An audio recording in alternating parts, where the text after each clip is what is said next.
Metabolism TV में आपका स्वागत है, जो आपके लिए चयापचय और स्वास्थ्य के बारे में सही जानकारी का स्रोत है। यह साबित करता है कि माइक्रोवेव आपको नुकसान पहुंचाता है। मैं फ्रैंक सुआरेज हूं, जो मोटापे और चयापचय के विशेषज्ञ हैं, और आज मैं आपके साथ यह जानकारी साझा करना चाहता हूं, जिसे मैं समझता हूं कि यह आपके प्रियजनों और आपके परिवार के स्वास्थ्य के लिए बहुत मददगार है। माइक्रोवेव निश्चित रूप से नुकसान पहुंचाता है। यह नुकसान क्यों पहुंचाता है? क्योंकि माइक्रोवेव में एक ऐसी माइक्रोवेव तकनीक होती है जो अदृश्य है पर प्रभाव डालती है। यह तंत्रिका तंत्र, दिल, मस्तिष्क, प्रतिरक्षा प्रणाली और शरीर को नकारात्मक रूप से प्रभावित करती है, जिसे आप नहीं देख सकते। इसका मतलब यह नहीं है कि वह मौजूद नहीं है। आप मेटाबॉलिज्म टीवी के अन्य एपिसोड देखेंगे जहां मैं माइक्रोवेव के द्वारा किए गए नुकसान को समझा रहा हूं, लेकिन आज मैं आपको यह प्रमाण दिखाना चाहता हूं ताकि आप समझ सकें कि वास्तव में यह जो इतना निष्क्रिय, इतना कि यह नुकसान नहीं पहुंचाता, और अन्य बातें, यह वास्तव में बहुत हानिकारक है। वास्तव में मैं अभी यहां खड़ा हूं और मैं इस माइक्रोवेव के प्रभाव को महसूस कर रहा हूं जो बंद है, क्योंकि देखो, माइक्रोवेव भले ही बंद हो, यह तरंगें उत्सर्जित करता है। यहां जो आप देख रहे हैं, यह एक टेस्टिंग डिवाइस है।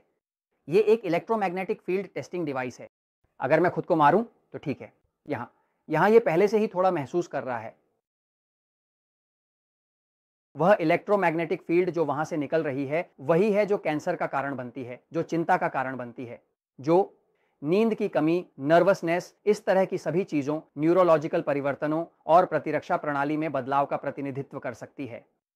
अब आप इसे इस तरह देख रहे हैं, है ना? और जैसे ही मैं इसे करीब लाता हूं, मैं इसे देख सकता हूं। बिल्कुल, अगर मैं यहां करीब जाऊं तो मैं इसे महसूस करूंगा। यह मेरे तंत्रिका तंत्र में प्रवेश कर जाएगा। यह अनिवार्य है, क्योंकि शरीर का तंत्रिका तंत्र एक एंटीना की तरह होता है। तो बहुत से लोग जो स्वास्थ्य समस्याओं का सामना कर रहे हैं, यह साबित हो चुका है कि यह ग्लूकोज को बढ़ाता है। यह डायबिटीज के मरीजों में ग्लूकोज को बढ़ाता है, और जो डायबिटीज के मरीज नहीं है, उनके लिए यह वजन बढ़ाने में मदद करता है, क्योंकि यह ग्लूकोज को बढ़ाता है। लेकिन चलो एक पल देखते हैं जब मैं माइक्रोवेव चालू करता हूं। अब आप देख रहे हैं कि यह कितनी मात्रा उत्पन्न कर रहा है। जो इलेक्ट्रोमैग्नेटिक फील्ड मेरे शरीर, सिर, मस्तिष्क और अन्य चीजों को प्रभावित कर रही है, मैं इसे एक पल के लिए चालू करूं ताकि आप देख सकें ये कैसे बदलता है। मुझे इसे यहां रखना है, यहां हम इसे देखेंगे। चलो देखो, अब ये देखो, अब ये लगभग सुनाई नहीं दे रहा है, लेकिन अब ये यहां तक फैल रहा है। ठीक है, देखो इलेक्ट्रोमैग्नेटिक फील्ड की तरंग अब कितनी दूर तक पहुंच रही है। लगभग पूरी रसोई को लगभग घेर लेती है। ठीक है, यानी अब आप कुछ ऐसा देख रहे हैं जो जब तंत्रिका तंत्र में प्रवेश करता है तो यह अवसाद का कारण बनता है, नुकसान पहुंचाता है और अन्य चीजें। तो मुझे इसे बंद करने दो, क्योंकि मैं अपना मस्तिष्क नहीं जलाना चाहता। यह ठीक है, धन्यवाद। ठीक है, देखिए, अगर आप चाहें तो इस जानकारी की जांच कर सकते हैं। आप देखेंगे कि doctor Magda Abbas, Trent university से आप खोज सकते हैं। उन्होंने एक बहुत ही व्यापक अध्ययन प्रकाशित किया है जिसका नाम है microwave radiation autonomic nervous system को प्रभावित करती है। इसका मतलब है कि माइक्रोवेव की ऊर्जा, माइक्रोवेव की विकिरण तंत्रिका तंत्र को प्रभावित करती है। स्वायत्त तंत्रिका तंत्र क्या है? तो यह वह है जो निष्क्रिय और उत्तेजित को नियंत्रित करता है। हम सभी के पास है ना? तो मूल रूप से ये डॉक्टर दिल की धड़कन को मापने के लिए आती है। ये कैसे बदलता है, ये कैसे रक्तचाप को बढ़ाता है, ये कैसे रक्त के थक्के को प्रभावित करता है, ये कैसे इम्यून सिस्टम को प्रभावित करता है और अन्य चीजें। फिर अतिरिक्त रूप से इस पर सबसे अधिक अध्ययन करने वाले वैज्ञानिक जो कई वर्षों से स्विट्जरलैंड में हैं, उनका नाम डॉक्टर हंस उलरिच है, और वह हमें अपने अध्ययन अपने लेखों के साथ दिखाते हैं। और मैं आपको आमंत्रित करता हूं कि अगर आप अंग्रेजी पढ़ते हैं तो उन्हें खोजें।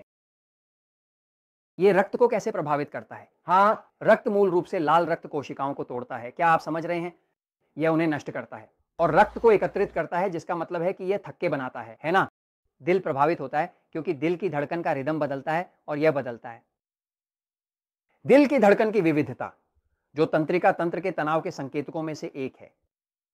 यह तंत्रिका तंत्र को नाटकीय रूप से प्रभावित करता है, यानी कई लोग चिंता, अवसाद और अनिद्रा में चले जाते हैं केवल इसलिए क्योंकि वे काम कर रहे हैं और वे उन इलेक्ट्रोमैग्नेटिक तरंगों के प्रति अत्यधिक संवेदनशील होते हैं जो विभिन्न उपकरणों द्वारा उत्पन्न होती हैं। बहुत सारे उपकरण हैं जो इलेक्ट्रोमैग्नेटिक तरंगे माइक्रोवेव्स उत्पन्न करती हैं, लेकिन माइक्रोवेव सभी में से सबसे शक्तिशाली है ना? यह भी साबित हुआ है कि यह मस्तिष्क की न्यूरॉन्स को नुकसान पहुंचाता है और कोलेस्ट्रॉल को प्रभावित करता है, कोलेस्ट्रॉल के स्तर को बढ़ाता है, बुरे कोलेस्ट्रॉल को बढ़ाता है और अच्छे कोलेस्ट्रॉल को घटाता है। यह भी हीमोग्लोबिन को प्रभावित करता है, जो कि है द वह कोशिका जो ऑक्सीजन को ले जाती है, यानी यहां तक कि कुछ मामलों में यह एनीमिया का कारण बनती है, सिर्फ और सिर्फ इसलिए क्योंकि व्यक्ति अनुभव कर रहा है तरंगे, माइक्रोवेव। मैं चाहता हूं कि आप जानें कि माइक्रोवेव का इतिहास यह है। दूसरे विश्व युद्ध में जर्मन रूस पर हमला करने वाले थे। रूस एक बहुत ठंडा देश है जहां सर्दी बहुत कठोर होती है और उन्होंने जीवित रहने के लिए माइक्रोवेव का आविष्कार किया। पहले माइक्रोवेव जर्मनों ने बनाए ताकि वे अपने सैनिकों के खाने को रूस पहुंचने पर गर्म कर सकें, क्योंकि यह एक बहुत ठंडा देश है जिसमें सर्दी बहुत भयानक होती है ना? ये क्या हो रहा है? द्वितीय विश्व युद्ध के बाद रूसियों ने माइक्रोवेव का विश्लेषण किया और रूस में माइक्रोवेव पर प्रतिबंध लगा दिया गया, लेकिन अमेरिकियों ने उन्होंने इसे मंजूरी दी। तो हमारे लिए और दुनिया के कई हिस्सों में यह मंजूर है, लेकिन रूस में आज भी माइक्रोवेव का उपयोग नहीं किया जाता है ना, क्योंकि वे जानते हैं कि यह नुकसान पहुंचाता है। इसीलिए यह महत्वपूर्ण है कि आप ध्यान दें कि सभी विद्युत धाराएं, लाइट बल्ब और अन्य चीजें उत्सर्जित करती हैं इलेक्ट्रोमैग्नेटिक किरणें जो तंत्रिका तंत्र को प्रभावित करती हैं, लेकिन माइक्रोवेव विशेष रूप से सभी में सबसे हानिकारक है। और हम ये आपको इसलिए बता रहे हैं क्योंकि सच हमेशा जीतता है।